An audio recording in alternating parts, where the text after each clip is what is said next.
On va aux ruches.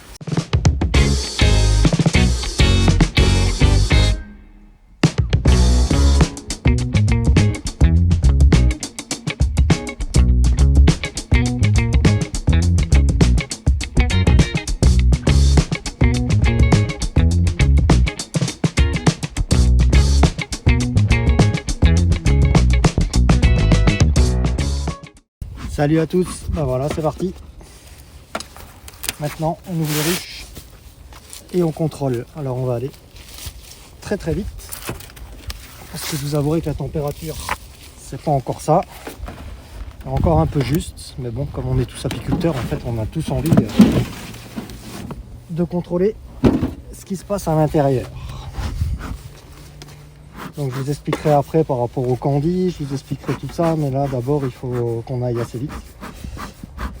Donc je vous fais les prises de vue et puis je vous explique un petit peu après.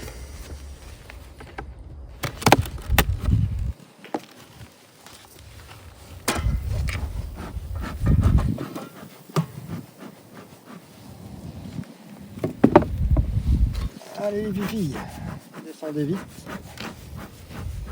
Ouais oui, allez. Je vais juste jeter un coup d'œil là.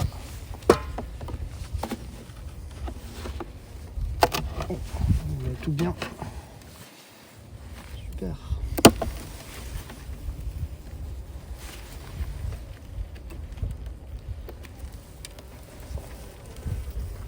Super. Donc là je vous le montre assez rapidement. J'espère que ça se voit à la caméra. Mais on voit que sur le dernier cadre du bord là il y a encore beaucoup de réserves, il y a beaucoup de miel, donc ça c'est parfait. Du coup, on met pas de candy, on les laisse comme elles sont. Ça fait longtemps que j'ai plus mis les gants, ils sont tout durs là, tout lisses, c'est un peu le bordel. Donc on va pas les embêter plus longtemps. Ça c'était la ruche qui était la plus légère la dernière fois que j'ai marqué, donc en fait si celle-là, quand on voit les réserves qu'il y a dedans, c'est même pas la peine d'aller contrôler les autres, ça veut dire qu'il y a largement ce qu'il faut. Donc on va pas les embêter plus que ça.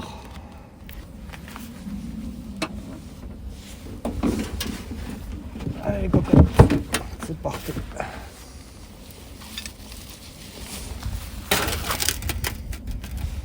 Voilà, et maintenant du coup je vais vous expliquer ce que c'est que le candy parce que c'est bien.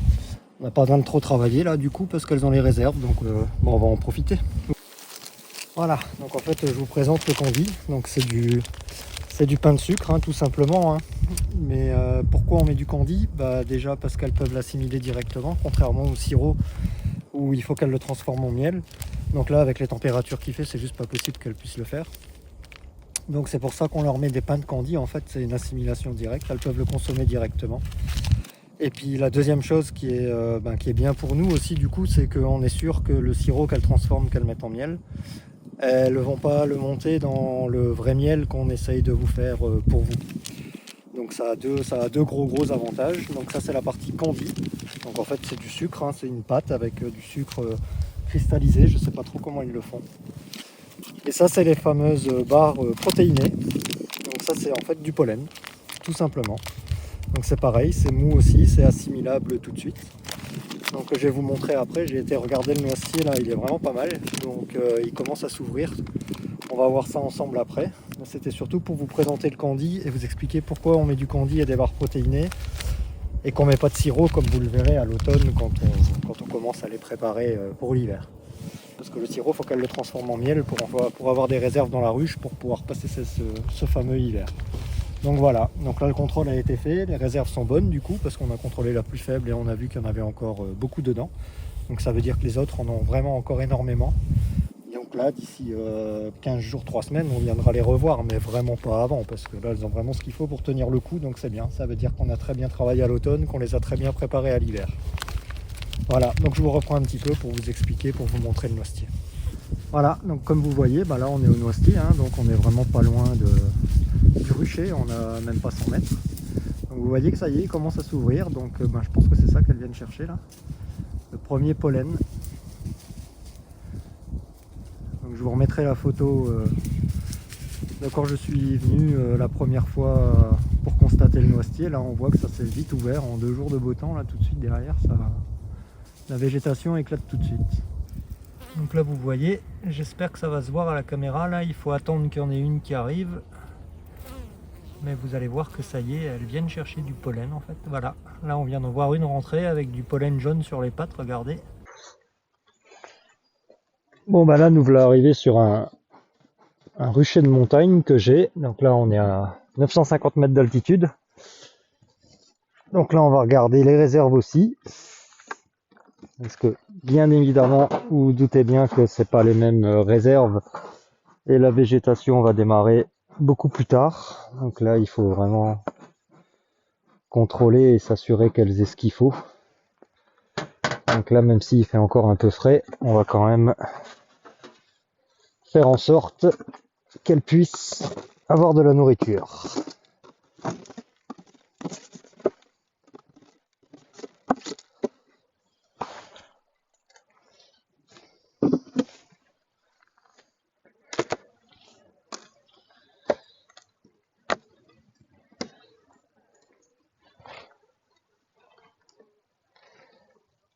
Oh, elles sont encore bien pleines. Ah, ça c'est vraiment top.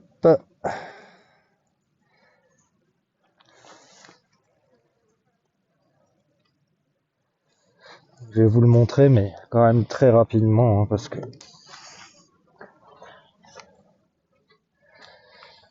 ouais, elles sont bien pleines de réserves. Ça c'est super. Ah bah je vois la daronne. On va essayer de vous la montrer, la daronne. Là par contre, on va toutes les contrôler une par une.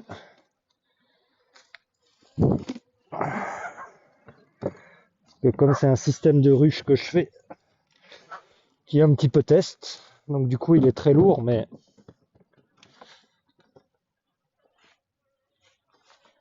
comme on a des périodes vraiment de plus en plus venteuses en montagne,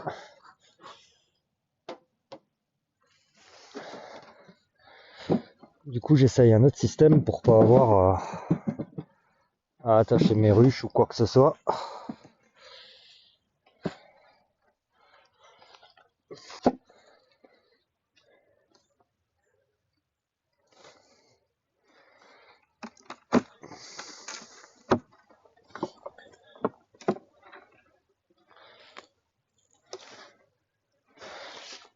Je crois que là, à ma grande surprise, on a un exemple qui arrive. Hein. Quand j'ai fait le traitement au mois de décembre, elles allaient bien. Et là, je vois que j'ai énormément d'abeilles qui sont mortes au fond de la ruche. Et je crois qu'en fait, la ruche est morte. Pourtant, il y a de la réserve. Ça a été un petit peu pillé. Mais la ruche est morte alors que le 1er janvier, quand j'ai fait les traitements varrois, ça me paraissait plutôt pas mal. Donc je sais pas ce qui s'est passé. Là c'est sûr, c'est pas un manque de nourriture. Donc c'est moi qui ai dû faire une erreur, très certainement, laquelle je ne sais pas. Après on a aussi une partie de la sélection qui se fait, enfin la sélection naturelle hein, forcément. Hein. Donc les plus faibles en hiver elles meurent, hein, ça reste la nature, hein, on n'est pas dans le monde des bisounours. Hein. Elles se pillent entre eux en été, en hiver les plus faibles meurent, enfin voilà, c'est la loi de la nature. Donc ça arrive. Le mieux c'est quand on sait pourquoi ça arrive, donc si on fait une erreur, ben c'est pas un problème de faire une erreur, c'est juste qu'il faut comprendre pour essayer de plus la reproduire. Et là, bah, y a de la nourriture, j'ai fait mes traitements correctement, donc bah, je sais pas. Ça sera analysé quand il sera un peu meilleur, mais va falloir essayer de comprendre quand même. Voilà, donc là, on va continuer sur les suivantes. Donc là, je vous ai un petit peu déplacé, vous me verrez d'un petit peu plus loin. Mais je vais pas à chaque fois déplacer la caméra si vraiment il y a quelque chose d'intéressant. Je vous le montrerai.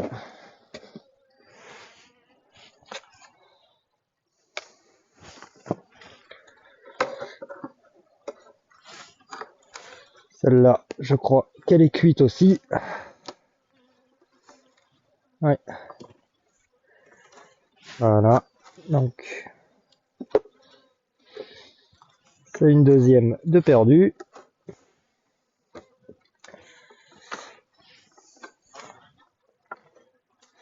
Donc il va falloir que je contrôle ce que j'ai mis comme traitement, parce que je sais que je fais des tests.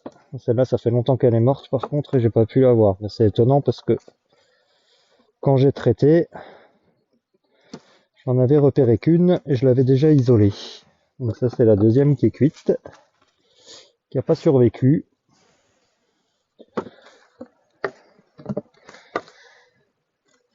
Donc oui, sur chaque rucher, j'essaye des traitements différents, donc ils sont tous AME, hein, c'est pas le problème, hein, on respecte les règles, mais c'est pour voir un peu l'efficacité des traitements sans mettre en péril tout le cheptel. Donc chaque rucher, j'essaye une certaine molécule pour voir un petit peu ce qui se passe et pour voir s'il y a du meilleur ou du moins bon sur 4 ou 5 ans, pour faire une moyenne forcément, parce que selon les années, selon la météo, je pense que ça joue peut-être aussi un petit peu avec la contamination du varroa.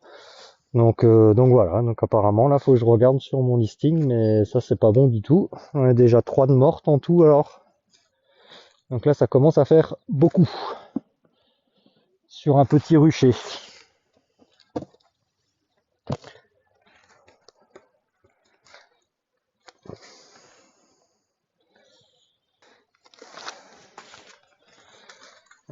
Là j'ai un petit peu d'abeilles.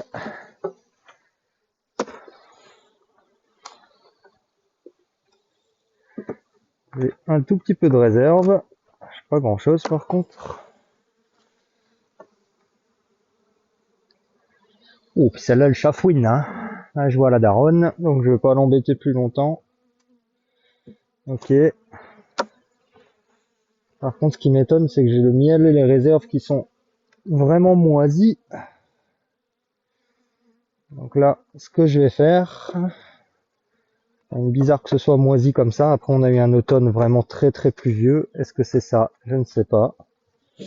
Donc bah là, ce que je vais faire, c'est que je vais leur mettre un petit bout de candy quand même, parce que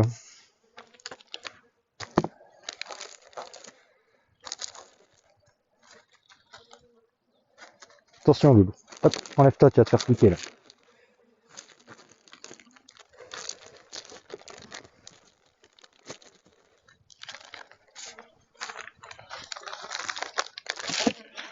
Essayez de me dépêcher un peu.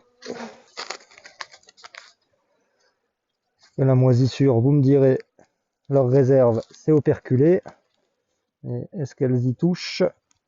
Je ne sais pas. Donc là, dans le doute, on va leur mettre un petit pain de candy quand même. Au bon endroit, de préférence. Voilà. Et on va refermer assez rapidement. Voilà. Donc là, déjà, mon fumoir il est éteint comme d'habitude.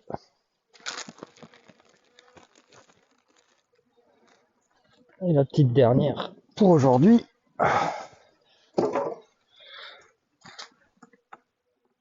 Alors je vous ai épargné les autres ruchers parce que... Ouh, celle-là elle est belle.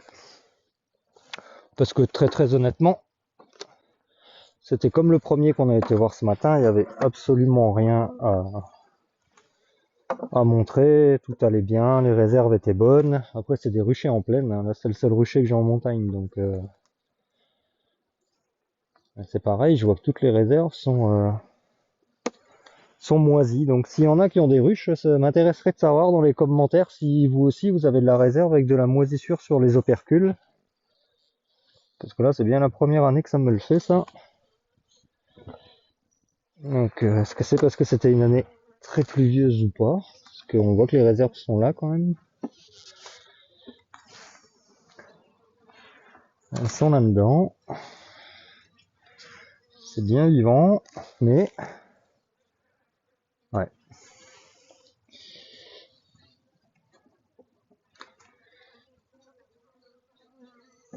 Je vais faire un truc que je fais quasiment jamais là. Quand il y a des réserves, d'habitude, je leur mets absolument pas de candy.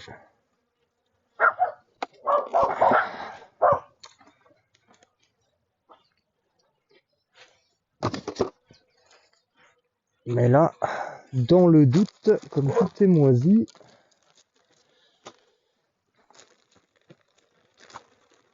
j'avoue que je vais quand même leur remettre un petit coup.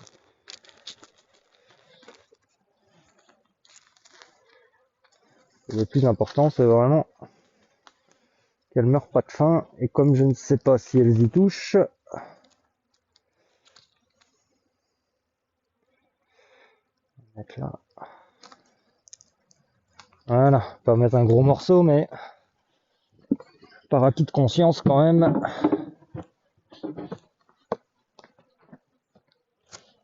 me sentirai un petit peu plus soulagé. Les cocottes. Ouais, je les ai chatouillées un petit peu. Hein. Voilà.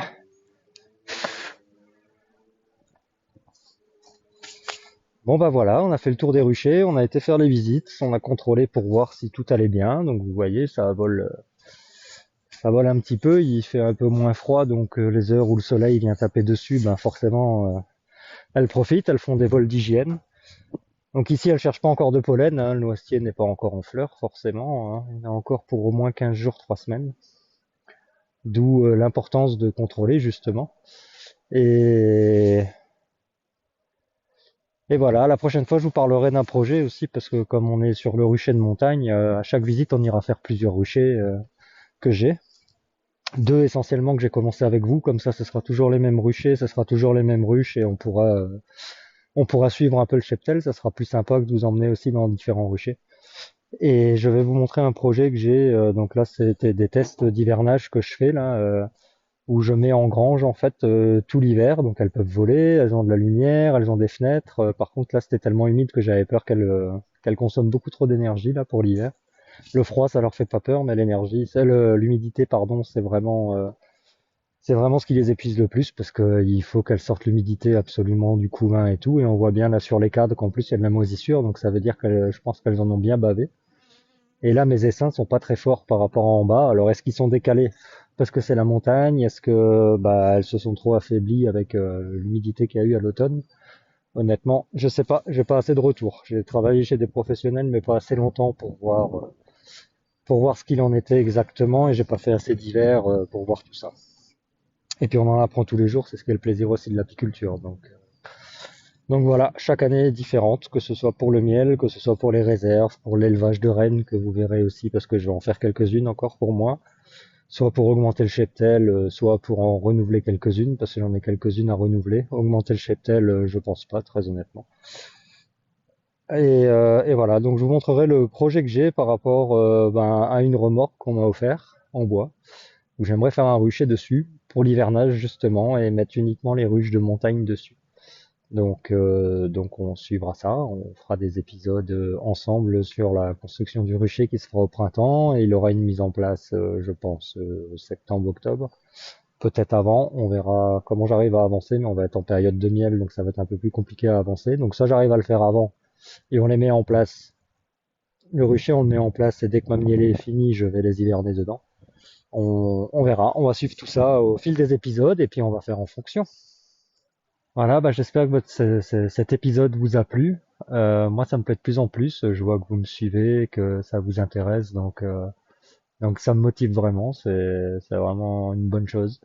J'en suis vraiment très content. Au moins, voilà, les abeilles, on sait que ça plaît, mais tout expliquer comme ça, c'est pas toujours évident. Surtout que, ben moi, mon travail, c'est d'être derrière la caméra. En fait, c'est pas d'être devant, donc ça fait un peu bizarre et voilà, c'est un peu plus difficile à faire, mais bon, je m'y exerce et puis à chaque épisode, je vais m'y exercer un petit peu plus chaque jour.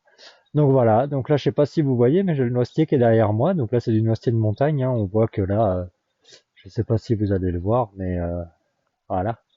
Là, c'est vraiment, ça commence tout doucement à s'ouvrir, mais c'est vraiment léger par rapport à ce qu'on a vu ce matin.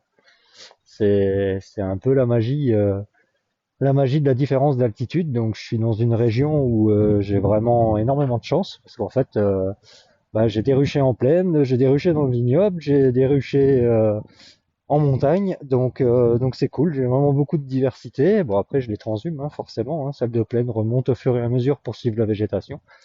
Et je trouve que c'est vraiment une grande chance. Donc voilà, pour ça, l'Alsace, elle est vraiment magnifique. Il y a vraiment tout ce qu'il faut pour faire énormément de miel. Ouh, je vous ai mis en surexposition là, c'est pas cool. Donc voilà, après on va dire que je sais pas filmer. Bon là, ils ont pas tort, je sais pas filmer, je sais vraiment pas filmer là. Donc voilà.